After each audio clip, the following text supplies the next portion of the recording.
Hello, my friends. Welcome to my corner. Here's something that troubles me. I feel that if you look at the videos that I have in my channel, they don't really reflect a very important fact, and that is this. When I began my journey, my literary journey as a reader, the first steps that I took, my baby steps, were in US literature. I read authors like Salinger, like Faulkner, like Steinbeck, and of course, inevitably, I came to Ernest Hemingway. I read 3 books by him at the beginning, and then a few years later I had the opportunity to take a course in college titled Hemingway and Fitzgerald. So with that course I revisited some of the books that I had read before. But there was always one book that was pending reading for me, and that was For Whom the Bell Tolls. This is the one that I have read now and the one that I would like to share some ideas with you about. So first of all, let me tell you a little bit about my experience with Hemingway. The first book that I read by him was The Sun Also Rises, and I liked it. The second one that I read was A Farewell to Arms, and I did not like it. Then I read The Old Man and the Sea, and I appreciated it as a masterpiece. I realized that I was experiencing a wonderful text, but I could not say really that it was one of my favorite books or anything like that. After that, one of my fellow students told me that Hemingway, the novelist, was not as good as Hemingway, the short story writer. So what I did at that point was I got a copy of one of his short story collections. This is the complete short stories. And I experienced some of the stories that people consider to be his best work. And I really, really liked those. A couple of years after that, I was able to take that course on Hemingway and Fitzgerald. And the first book that we read by Hemingway was In Our Time, and I absolutely loved it. After that, I reread The Sun Also Rises, and I absolutely loved it. I reread A Farewell to Arms, and I'm not going to tell you that I absolutely liked it because I did not, but at least I really, really liked it. After that, a couple of years, I did something that I rarely do, and that is that I read an unfinished novel. The one that I chose was The Garden of Eden. And I really, really liked that, even though it was unfinished. So that was basically my journey with Ernest Hemingway.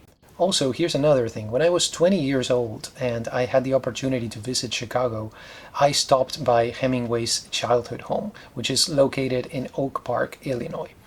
Oak Park, in case you don't know, is very close to Chicago. You could say it's a suburb of the big city.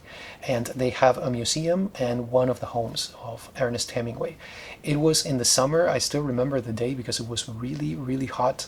And there were not many people there. It was just us, my family, and a couple of tourists who I believe were from Japan.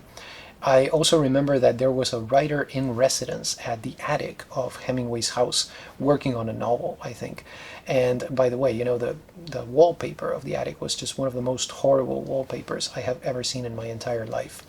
And then another interesting thing was that I bought at the gift shop, you know, they always have to have a gift shop, a deck of literary cards that I still use every now and then and that I really, really liked. So that was basically my experience with the work and also you could say with the life of Ernest Hemingway. But let's talk about For Whom the Bell Tolls, okay?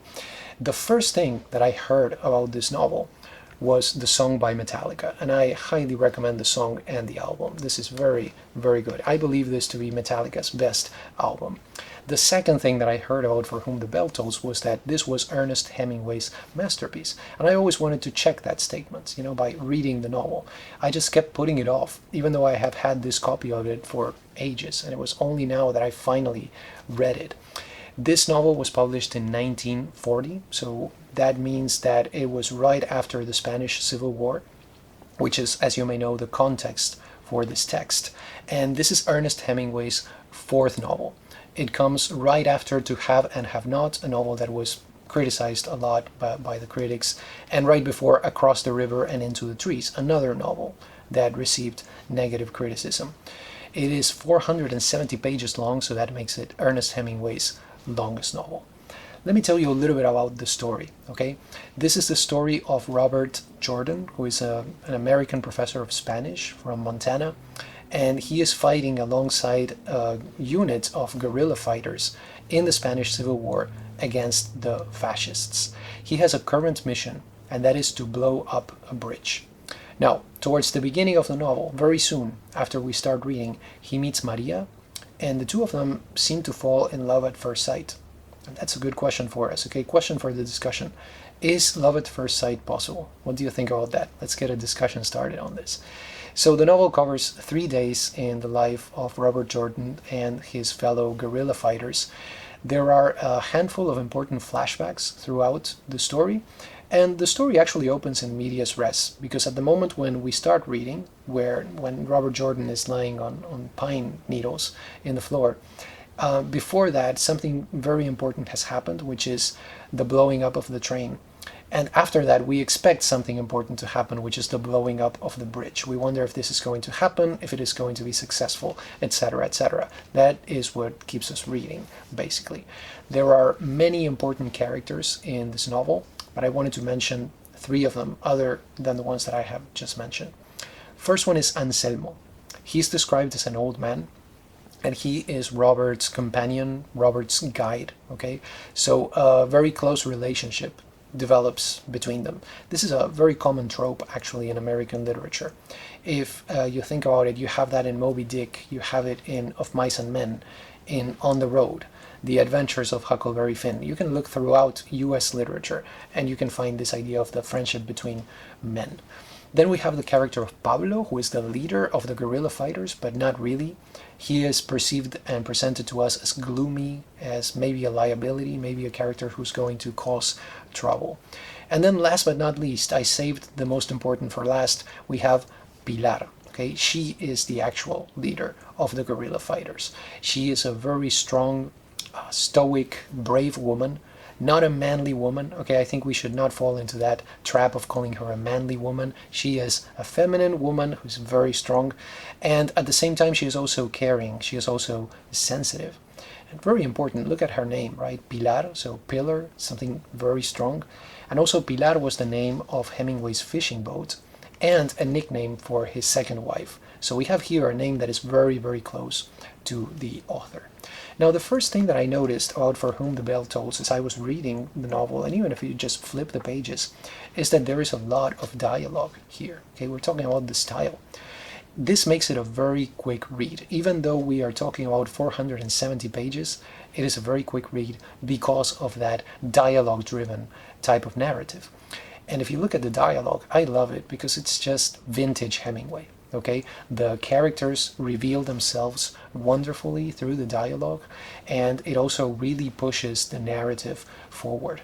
Now, an interesting thing about the dialogue when it comes to the actual style is that much of the dialogue, or most of it I would say, and much of the descriptions too, is presented to us as a kind of a translation, a type of translated Spanish. So that gives the narrative a very, very unique and also very appropriate flavor.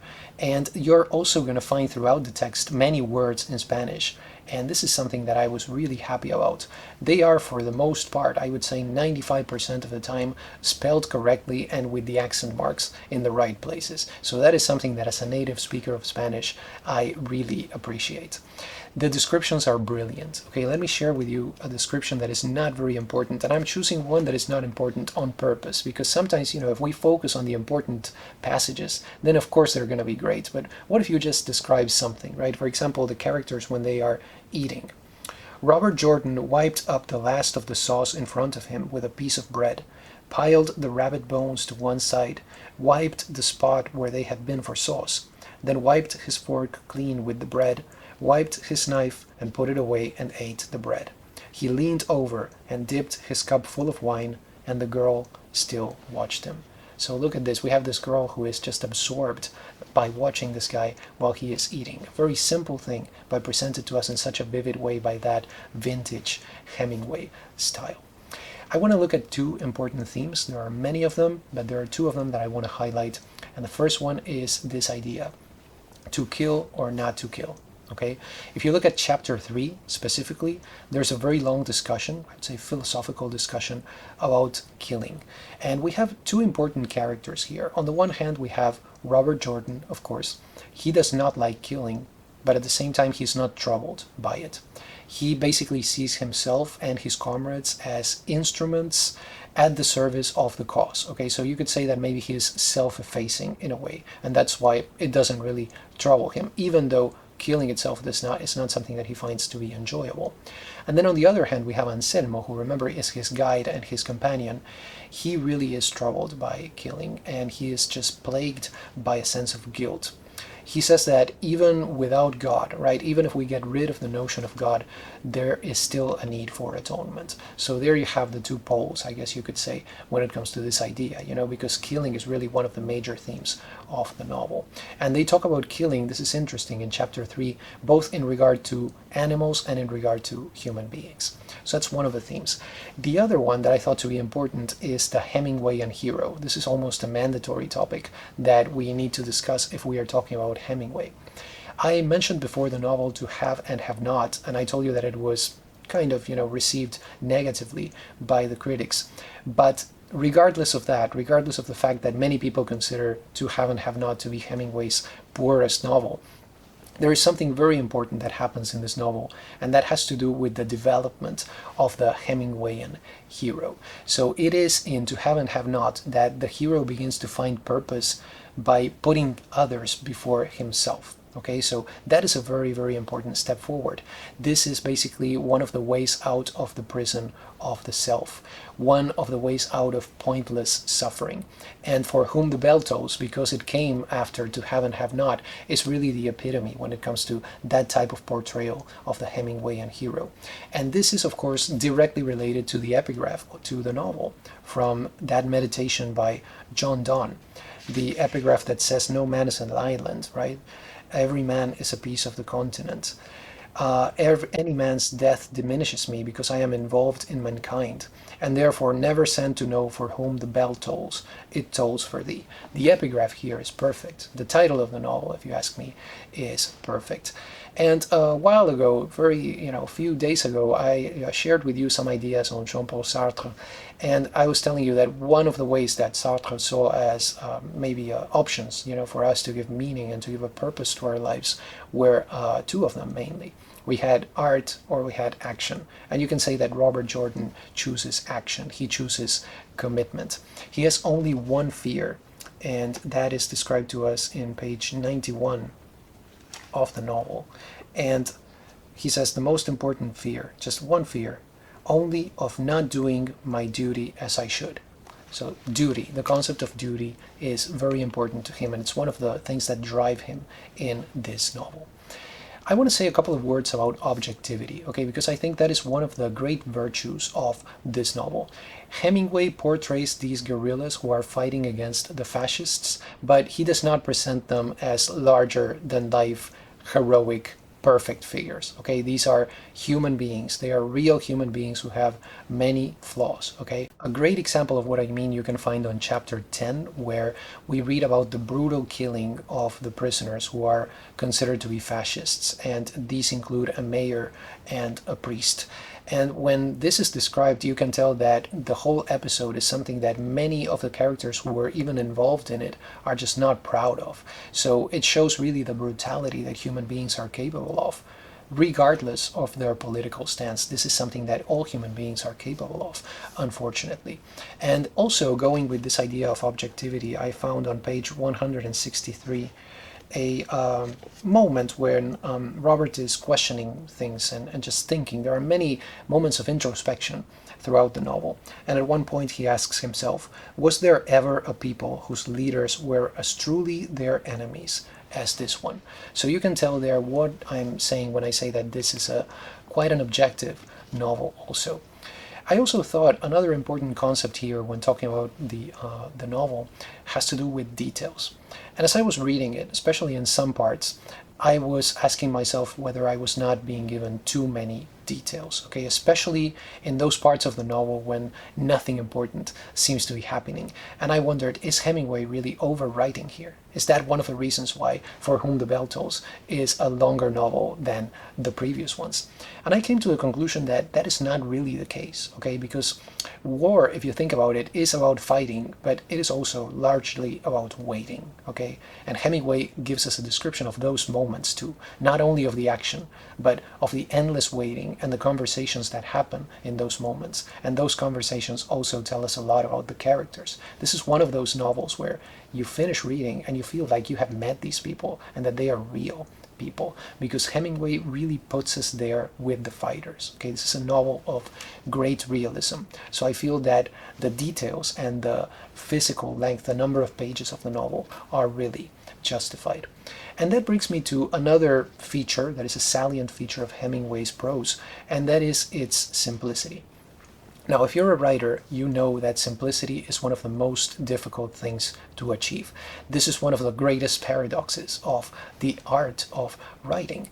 And I believe that most of us overwrite, okay? Most of us are guilty when it comes to this. This is something that Truman Capote understood, especially towards the end of his life, and he started working in those final texts toward producing a prose that was maybe closer to what Hemingway does, a prose that is not guilty of overwriting. I would describe Hemingway's style as deceptively simple. So you look at it and it looks simple, but behind this simplicity there's just a deliberate and the painstaking process of editing. And you know who, among others, talked about this and pointed this out? I hope you're ready for this, because ready or not, here it comes. You are, my friend, now in the Borges connection. I'm going to tell you a little bit about what Borges thought of Hemingway. It's very interesting because it turns out that Borges disliked Hemingway, both as a person and as a writer. And we know this mainly because of the conversations that he had with his friend and fellow writer, the wonderful Adolfo Bioy Casares. I think it was actually Bioy Casares' wife, Silvina Ocampo, who said that the problem here was that Borges actually disliked displays of strength, right? So in that case, this macho appearance, right? He was probably not going to like Hemingway if that was the case. I mean, you can just look at them, right? Just compare a picture of Borges and a picture of Hemingway and you will see the difference in the way that they presented themselves as people. The display of physical strength, that was something that Borges did not appreciate. And you can see there maybe why he had this problem with Hemingway.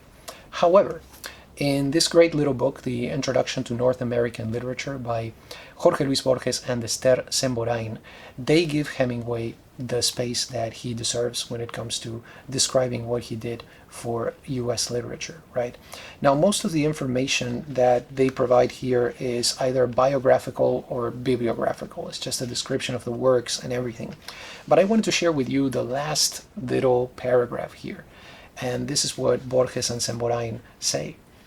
Hemingway, like Kipling, saw himself as a craftsman, a scrupulous artisan. The fundamental thing for him was to justify himself before death with a job well done. That is, I think, a really, really good way to describe Hemingway. The idea here, how do you give meaning to your life? How do you justify yourself as a person and as a writer? By doing the job well. And that is also something that you can see in the characters that Hemingway presents, especially in a character like Robert Jordan. Now, I want to add a brief note on the film. Okay, so there's a famous film adaptation, as you know, of For Whom the Bell Tolls, directed by Sam Wood. I am not familiar with his work. I have only seen his two films with the Marx Brothers, and they're wonderful, but this is a very different thing.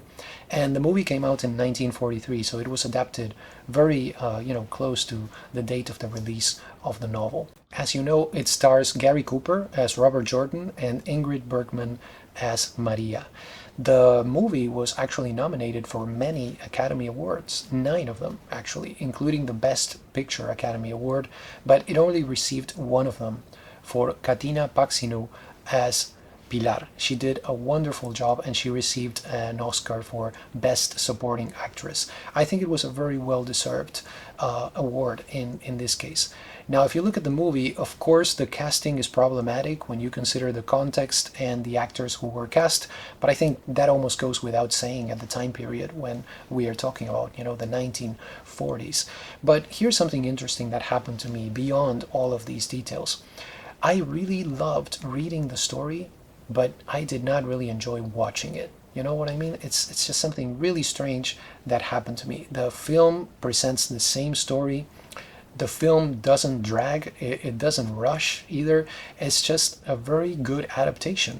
But to me, personally, right? There was just something that was lost in the translation from the literary language to the cinematic language. And I cannot really explain what it is. It just seemed visually tiring at times to me. And maybe it has to do with what I was telling you before, those times where, quote unquote, nothing is happening, right? About the waiting and everything. Maybe that does something in a text, in a written text, that it cannot do in a cinematic text. So that's just my opinion on it.